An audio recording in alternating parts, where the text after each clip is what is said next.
Hi friends, this video shows how to unpair and pair a Bluetooth speaker.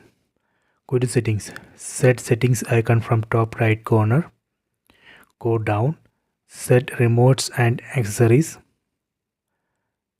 set this connected speaker. So first I am going to unpair, select this forget option, set yes. Disconnected.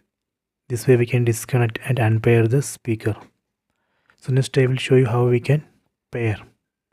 Select this option, pair, remote or accessory. Now scanning for Bluetooth devices. Here on top right corner you can see Stone 352, that is the name of this speaker. Select it. If you are not able to see that name, then you have to put that speaker into pairing mode.